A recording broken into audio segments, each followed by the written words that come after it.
Hi friends, ಎಲ್ಲರಿಗೂ ಸ್ವಾಗತ ಸುಸ್ವಾಗತ ನಮ್ಮ ರಾಮನಾಥ್ಪುರಕ್ಕೆ. ನೋಡಿ, ಇವತ್ತು ನಾವು ಬಂದಿದ್ದೀವಿ ರಾಮನಾಥ್ಪುರಕ್ಕೆ.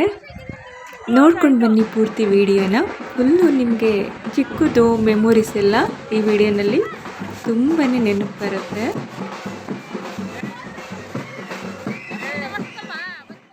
ನಾವಿಲ್ಲಿ ಬಂದ ತಕ್ಷಣ ತದ್ವಿತಿಗೆ ಕೂದಲು ತೆಗೆಸ್ಕೊಂಡು ಇಲ್ಲೇ ಒಳ್ಳೆದಡಿನಲ್ಲೇ ತೆಗಿತಾರೆ. ಇಲ್ಲೇ ಶಾಪ್ ಇಟ್ಕೊಂಡಿದ್ದಾರೆ, ಇಲ್ಲೇ ಕೂದಲೆಲ್ಲ ತೆಗಿತಾರೆ. ಮುಡಿ ಕೊಡೋರು ಇಲ್ಲೇ ಮುಡಿ ಕೊಟ್ಕೋಬೋದು. ತದ್ವಿತಿಗೂ ನಾನು ಅವಾಗಲೇ 2 ತಿಂಗಳಿಂದ ಕೂದಲು ತೆಗೆಸೋದಕ್ಕೆ ಅಂತಲೇ ಅವನಿಗೆ ಕಟಿಂಗೇ ಮಾಡಿಸಿರಲಿಲ್ಲ ಕೂದಲು, ಅದಕ್ಕೆ ಉದ್ದ ಬಿಟ್ಟಿದ್ವಿ.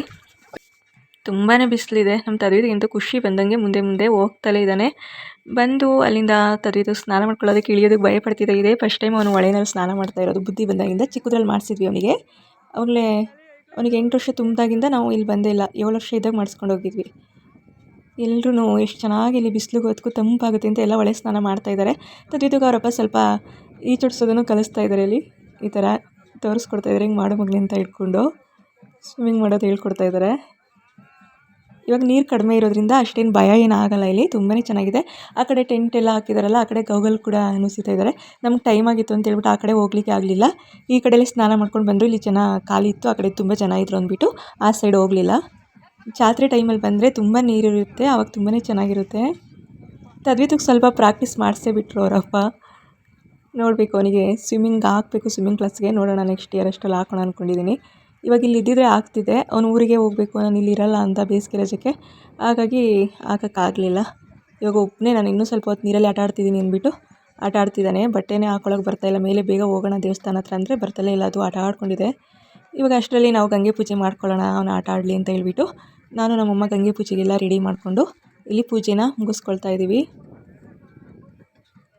ಇಲ್ಲಿ ಬಂದಮೇಲೆ ನಾವು ಹೊಳೆ ಹತ್ರ ಬಂದಮೇಲೆ ಯಾವಾಗಲೂ ಗಂಗೆ ಪೂಜೆ ಮಾಡಿಕೊಂಡೇ ಹೋಗಬೇಕು, ತುಂಬಾ ಒಳ್ಳೆಯದಾಗುತ್ತೆ. ಎಲ್ಲರೂ ಸಾಮಾನ್ಯವಾಗಿ ಇಲ್ಲಿ ಬಂದವರು ಯಾರು ಹಾಗೆ ಹೋಗಲ್ಲ, ಎಲ್ಲ ಗಂಗೆ ಪೂಜೆ ಮಾಡಿಕೊಂಡೇ ಹೋಗೋದು. ನಾವು ಚಿಕ್ಕವರಿಂದನೂ ನೋಡ್ತಾ ಇದ್ದೀವಿ. ನಿಮ್ಮದು ರಾಮನಾಥ್ಪುರನೇ ಆಗಿದ್ದರೆ ನೀವು ಈ ರೀತಿ ಇಲ್ಲೆಲ್ಲ ಬಂದು ಹೊಳೆ ಹತ್ರ ಪೂಜೆ ಮಾಡ್ಕೊಂಡಿದ್ರೆ ನೀವು ಕೂಡ ಕಮೆಂಟಲ್ಲಿ ತಿಳಿಸಿ. ನಾನು ನಮ್ಮ ತದ್ವಿತಿಗೆ ಇವಾಗ ಕೂದಲು ತೆಗೆಸಿದ್ದು ಏನಕ್ಕಪ್ಪ ಅಂತ ಹೇಳಿದರೆ, ಅವನಿಗೆ ತುಂಬ ಕಣ್ಣೆಲ್ಲ ರೆಡ್ ಆಗ್ತಿತ್ತು. ಆವಾಗಲೇ 2021ನಲ್ಲಿ ಕೊರೋನಾ ಬಂದಿತ್ತಲ್ಲ, ಬಂದೊಂದು ವರ್ಷಕ್ಕೇನೋ ಅವನಿಗೆ ಕಣ್ಣು ಒಂಥರ ತುಂಬ ರೆಡ್ ಆಗಿತ್ತು. ಅವಾಗ ಯಾವ ಹಾಸ್ಪಿಟ್ಲಿಗೆ ಕರ್ಕೊಂಡು ಹೋಗೋದಕ್ಕೂ ಭಯ ಆಗೋದು. ಕೊರೋನಾ ಟೈಮಲ್ಲಿ ಹಾಸ್ಪಿಟ್ಲ್ಗಳಿಗೆ ಹೋಗೋಕ್ಕೆ ಭಯ ಆಗ್ತಿತ್ತಲ್ವ. ಸೊ ಹಾಗಾಗಿ ನಾನು ಇಲ್ಲಿ ನಮ್ಗೆ ಯಾರೋ ಹೇಳಿದರು, ನಮ್ಮಮ್ಮ ಅವರೆಲ್ಲ ಹೇಳಿದರು, ನಮ್ಮೂರಲ್ಲಿ ಇನ್ನೂ ತುಂಬ ಜನ ಎಲ್ಲ ಹೇಳಿದರು ಅಂದ್ಬಿಟ್ಟು ಸುಬ್ರಹ್ಮಣ್ಯ ಸ್ವಾಮಿಗೆ ಹರಕೆ ಮಾಡ್ಕೊಂಡಿದ್ವಿ. ಅದಕ್ಕೋಸ್ಕರ ಆ ಹರಕೆನ ಇವಾಗ ತೀರಿಸಿರೋದು. ಇಲ್ಲಿಗೆ ಬಂದು ನಾನು ದೇವಸ್ಥಾನಕ್ಕೆ ಪೂಜೆ ಮಾಡಿಕೊಂಡು ಹರಕೆ ಮಾಡ್ಕೊಂಡು ಹೋಗಿದ್ವಿ. ಅವಾಗ ಕಣ್ಣು ರೆಡ್ ಇರೋದೆಲ್ಲ ಹೋದರೆ ನಾನು ಅವನಿಗೆ ಕೂದಲು ತೆಗೆಸ್ತೀನಿ ಅಂತ. ಸೊ ಅದನ್ನು ನಾವು ಇವತ್ತು ಮುಗಿಸಿದ್ದೀವಿ. ಶನಿ ದೇವ್ರನ್ನ ಪೂಜೆ ಮಾಡಿಕೊಂಡು ದೇವ್ರನ್ನ ಹೊಳೆ ಹತ್ರದಿಂದ ಪೂಜೆ ಮಾಡಿಕೊಂಡು ಅವ್ರ ಊರಿಗೆ ಎತ್ಕೊಂಡು ಹೋಗ್ತಾರೆ. ಅದೇ ಥರ ಈ ಕಡೆ ಎಲ್ಲ ಟೆಂಟ್ ಕಾಣಿಸ್ತಿದ್ದಿಲ್ಲ, ಅದೆಲ್ಲ ಹಬ್ಬಗಳು ಮಾಡೋರೆ ಊರುಗಳಲ್ಲಿ. ಇವಾಗ ಹಬ್ಬ ನಡೀತಾ ಇದೆ ಅಲ್ವಾ, ಅದಕ್ಕೋಸ್ಕರ ಅಲ್ಲಿ ಕಾಣ್ತಿದ್ದಿಲ್ಲ ಬ್ರಿಡ್ಜು, ಅದು ಒಂದು ಬೆಟ್ಟದಪುರಕ್ಕೆ ಹೋಗೋ ಸೈಡ್ರದು. ಎಷ್ಟು ಚೆನ್ನಾಗಿದೆ ನೋಡಿ ಬ್ರಿಡ್ಜು, ನೋಡೋದಕ್ಕೆ ತುಂಬಾ ಚೆನ್ನಾಗಿದೆ. ಇವಾಗ ನಾವು ಎಲ್ಲನೂ ಎತ್ಕೊಂಡು ಹೋಗ್ತಾ ಇದ್ವಿ ಪೂಜೆ ಮಾಡಿಸ್ಕೊಳ್ಳೋಣ ಅಂತ ಹೇಳ್ಬಿಟ್ಟು. ಟೈಮೇ ಆಗಿಬಿಡ್ತು, 2 ಗಂಟೆಗೆಲ್ಲ ಕ್ಲೋಸ್ ಮಾಡಿಬಿಡ್ತಾರೆ. 2 ಗಂಟೆಗೆ ಕ್ಲೋಸ್ ಮಾಡಿದ್ರೆ ಮತ್ತೆ 4 ಗಂಟೆಗೆ ಬಂದು ಓಪನ್ ಮಾಡೋದವರು ದೇವಸ್ಥಾನನ. ವೆಯ್ಟ್ ಮಾಡಬೇಕಾಗುತ್ತೆ ಲೇಟಾಗಿ ಹೋದರೆ. ನೋಡೋಣ, ನಮ್ಮದು ಆಲ್ರೆಡಿ 2 ಗಂಟೆ ಆಗೋಕ್ಕೆ ಬಂದೈತೆ, ನಾವು ಕಾಯಬೇಕಾಗುತ್ತೆ ಮೋಸ್ಟ್ಲಿ. ಎಷ್ಟು ಚೆನ್ನಾಗಿ ಕಾಣ್ತಿದೆ ನದಿ ನೋಡೋದಕ್ಕೆಲ್ವಾ. ಅಷ್ಟೇ ನಾವು ಮನುಷ್ಯರು ಯಾವುದೇ ಪಾಪ ಕರ್ಮಗಳು ಮಾಡಿದ್ರೂ ಇಲ್ಲಿ ಬಂದು ಸ್ನಾನ ಮಾಡಿ ದೇವ್ರ ದರ್ಶನ ಮಾಡ್ಕೊಂಡು ಹೋದರೆ ಅವ್ರು ಮಾಡಿದ ಪಾಪ ಕರ್ಮಗಳೆಲ್ಲ ಪರಿಹಾರ ಆಗುತ್ತೆ. ಚಿನ್ನು ಅಲ್ಲೆಲ್ಲ ಹೋಗ್ಬೇಡ, ಕರೆಕ್ಟಾಗಿ ದಾರಿಲ್ವಾ. ನನ್ನ ಮಗ ಅಂತೂ ಬಿಟ್ಟರೆ ಇವತ್ತು ಇಲ್ಲೇ ಆಟ ಆಡ್ತಾನೆ. ಬೇಕಾದರೆ ಡೈಲಿ ಬರೋಣ ಕಣಮ್ಮ ಅಂತಾನೆ. ಅವನು ಮನೆಗೆ ಬರೋದಕ್ಕೆ ಇಷ್ಟನೇ ಆಗ್ತಿಲ್ಲ, ಅಲ್ಲೇ ಇನ್ನೂ ಸ್ವಲ್ಪ ಹೊತ್ತು ಆಟ ಆಡೋಣ ಅನ್ನಿಸ್ತೈತೆ ಆ ಬಿಸಿಲಲ್ಲೇ. ಅಷ್ಟು ಚೆನ್ನಾಗಿರುತ್ತೆ ಇಲ್ಲಿ ಬಂದರೆ ಸಾಕು, ನಮ್ಮ ಮೈಂಡು ಅಷ್ಟೊಂದು ಫ್ರೆಶ್ ಆಗುತ್ತೆ. ಇಲ್ಲಿ ಬರುವಾಗ ಆ ನಾಗರ ಶಿಡೆ ಕರ್ಜಿ ಶಿಡೆ ಅಂತ ಮಾರ್ತಾರೆ, ಅದನ್ನು ತೊಗೊಂಡು ಬಂದು ಹೊಳೆಯಲ್ಲಿ ತೊಳ್ಕೊಂಡು ಹೋಗ್ಬೇಕು ನಾವು. ತೊಳ್ಕೊಂಡು ಹೋಗಿ ದೇವಸ್ಥಾನದಲ್ಲಿ ಗೋಲ್ಫ್ರ ಇಟ್ಟಿರ್ತಾರೆ ಅದಕ್ಕೆ ಅಂತಲೇ, ಅಲ್ಲಿ ಹಾಕಿದ್ರೆ ನಮಗೆ ಯಾವುದಾದ್ರೂ ಏನಾದರೂ ಸ್ಕಿನ್ದು ಪ್ರಾಬ್ಲಮ್ ಇದ್ದರೆ ಅದು ಎಲ್ಲ ಪರಿಹಾರ ಆಗುತ್ತೆ. ಅಂದರೆ ಚರ್ಮದ ಕಾಯಿಲೆಗಳಾಗಿರ್ಬೋದು, ಆ ಥರದ್ದು ಯಾವುದಾದ್ರೂ ದೋಷ ಇದ್ರೂ ಪರಿಹಾರ ಆಗುತ್ತೆ. ಅದನ್ನು ತೆಗೆದಾಕ್ಬಿಟ್ಟು ಬರಬೇಕು.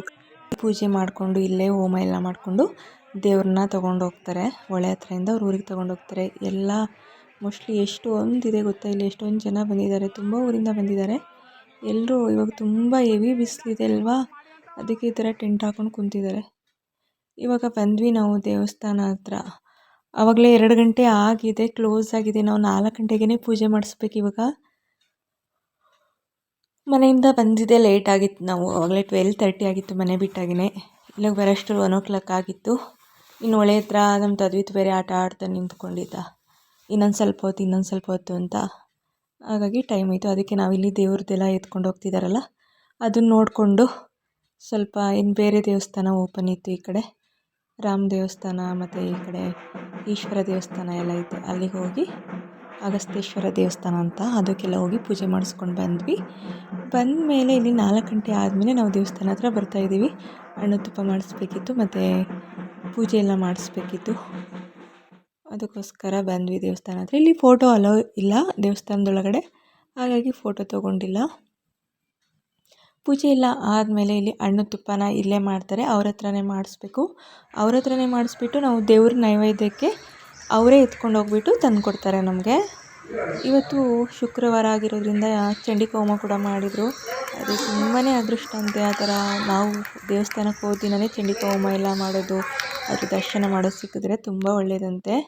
ನಾವು ಅಲ್ಲಿ ಪೂಜೆ ಎಲ್ಲ ಮುಗಿಸ್ಕೊಂಡು ಮತ್ತು ಈ ಕಡೆ ರಾಮನ ದೇವಸ್ಥಾನ ಇದೆಯಲ್ಲ ಇಲ್ಲೋಗಿ ಬಂದ್ವಿ. ಇಲ್ಲೆಲ್ಲ ನಾವು ಊಟ ಮಾಡ್ತಿದ್ವಿ. ಇವಾಗ ಕಲ್ ಮೇಲೆಲ್ಲ ಕುಂತ್ಕೊಂಡು ಎಲ್ಲ ಜನಗಳು ಊಟ ಮಾಡೋರು. ನಾವು ಚಿಕ್ಕವರಿದ್ದಾಗ ನನಗೆ ನೆನಪಿದೆ ಇವಾಗೂ. ಯಾವಾಗ ವರ್ಷ ಜಾತ್ರೆ ಹೋಗ್ತಿದ್ವಿ. ಇವಾಗ ಗಾಡೀಲೆಲ್ಲ ನಾವು ಚಿಕ್ಕವರಿದ್ದಾಗ ಗಾಡಿ ಬರುತ್ತೆ ಗೊತ್ತಾ, ಮರದ ಗಾಡಿ, ಎತ್ತಿನ ಗಾಡಿಯಲ್ಲೆಲ್ಲ ಕಟ್ಕೊಂಡು ಹೋಗೋರು. ಅಷ್ಟು ಚೆನ್ನಾಗಿತ್ತು. ಇದು ಫುಲ್ ಕಲ್ಲಿಂದನೇ ಮಾಡಿರುವಂಥ ದೇವಸ್ಥಾನ ಇದು. ಎಷ್ಟು ಚೆನ್ನಾಗಿದೆ ಗೊತ್ತಾ. ಇಲ್ಲೆಲ್ಲರೂ ಕೂತ್ಕೊಂಡು ಊಟ ಮಾಡೋರು. ಇವಾಗ ಎಲ್ಲ ಗಲೀಜು ಮಾಡ್ತಾರೆ ಅಂತ ಹೇಳ್ಬಿಟ್ಟು ಎಲ್ಲ ತುಂಬ ವರ್ಷಗಳಿಂದ ಇಲ್ಲಿ ಒಳಗಡೆ ಯಾರೂ ಊಟ ಮಾಡೋಕ್ಕೆ ಬಿಡಲ್ಲ ಯಾರನ್ನು. ಕ್ಲೀನಾಗಿದೆ ಇವಾಗ. ದೇವಸ್ಥಾನದ ಹತ್ರ ಯಾರು ಊಟ ಮಾಡಲ್ಲ, ಹೊಳೆ ಹತ್ರ ಕುಳಿತುಕೊಂಡು ಆಚೆ ಊಟ ಮಾಡ್ತಾರೆ ಇವಾಗೆಲ್ಲ. ಗಿಡಗಳೆಲ್ಲ ಇದೆ ಇಲ್ಲಿ. ನಮ್ಮಮ್ಮ ಏನೋ ಹೂವು ಕಿತ್ಕೊಂತಲ್ಲಿ ಚೆನ್ನಾಗಿತ್ತು ಅಂತ ಹೇಳ್ಬಿಟ್ಟು. ದೇವ್ರದ್ದು ಎಷ್ಟು ಚೆನ್ನಾಗಿದೆ ನೋಡಿ. ನಮಗೊಂಥರ ನಾವು ಚಿಕ್ಕ ಮಕ್ಕಳಿದ್ದಾಗ ಊರವರೆಲ್ಲ ಸೇರಿ ಒಟ್ಟಿಗೆ ಹೋಗ್ತಾ ಇದ್ವಿ. ಅದು ತುಂಬಾ ನೆನಪು ಬಂತು ನನಗೆ. ಎಷ್ಟು ಅದೆಲ್ಲ ಒಂಥರ ತುಂಬ ಮೆಮೊರೇಬಲ್ ಮೂಮೆಂಟ್ ಅದು. ಮತ್ತೆ ನಮ್ಗೆ ಜೀವನ ಮತ್ತೆ ಸಿಗಲ್ಲ ಅದು. ಆವಾಗಿದ್ದ ಹೊಂದಾಣಿಕೆ, ಬಾಂಧವ್ಯ ಜನಗಳಲ್ಲಿ ಊರವರು ಒಂದು ಬೀದಿಯವರು ಅಂತ ಎಲ್ಲರೂ ಒಟ್ಟಿಗೆ ಹೋಗಿ ಒಟ್ಟಿಗೆ ಜಾತ್ರೆ ಮುಗಿಸ್ಕೊಂಡು ಬರ್ತಾಯಿದ್ವಿ. ಇವಾಗ ಆ ಥರ ಇಲ್ಲವೇ ಇಲ್ಲ. ಇವಾಗ ಮನೆಯವರೇ ಒಟ್ಟಿಗೆ ಹೋಗೋದು ಕಷ್ಟ ಆಗಿಬಿಟ್ಟಿದೆ. ಇಲ್ಲಿ ಬಂದು ಹಾಗೆ ಪೂಜೆ ಮಾಡ್ಕೊಂಡು ಮಂಗಳಾರತಿ ಎಲ್ಲ ಎತ್ಕೊಂಡು ಹೋಗ್ತಾಯಿದ್ವಿ. ಇಲ್ಲೂ ಪುರೋಹಿತರು ಇರ್ತಾರೆ. ಇಲ್ಲೂ ಕೂಡ ಸೇಮ್ ಟೈಮಿಂಗ್ಸ್ ಇರುತ್ತೆ. ಎಲ್ಲ ದೇವಸ್ಥಾನದಲ್ಲೂ ಅಷ್ಟೇ 2:30ಇಂದ 4 ಗಂಟೆ ತನಕ ಯಾವ ದೇವಸ್ಥಾನವೂ ಓಪನ್ ಇರಲ್ಲ. ಎಲ್ಲ 4 ಗಂಟೆ 4:15 ಮೇಲೆ ಓಪನ್ ಮಾಡ್ಕೊಳ್ಳೋದು. ಯಾರಾದರೂ ಹೋಗೋರಿದ್ದರೆ ಸ್ವಲ್ಪ ಬೇಗನೆ ಹೋಗಿ, ಇಲ್ಲ ಲೇಟಾಗಿ ಹೋಗಿ ಸಂಜೆ ಪೂಜೆ ಮಾಡಿಸ್ಕೊಬರೋ ಥರ.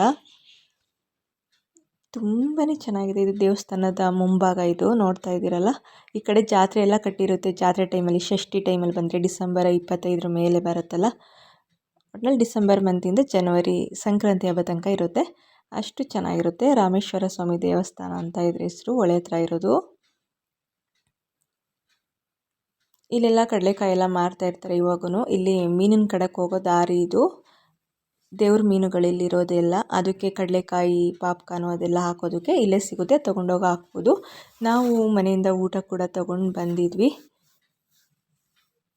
ಅದಕ್ಕೆ ಇವಾಗ ಎಲ್ರಿಗೂ ಹಸ್ವಾಗಿತ್ತಲ್ವ, ಹಾಗಾಗಿ ಹಣ್ಣು ತುಪ್ಪ ಸ್ವಲ್ಪ ಅದು ಕಟ್ಟಿಸ್ಕೊಳ್ಳೋದಕ್ಕಿಂತ ಮುಂಚೆನೇ ಎತ್ತಿಟ್ಕೊಂಡಿದ್ವಿ. ಅದು ಸ್ವಲ್ಪ ಊಟ ಸ್ವಲ್ಪ ತಿಂದ್ಕೊಂಡು ಬಂದ್ವಿ.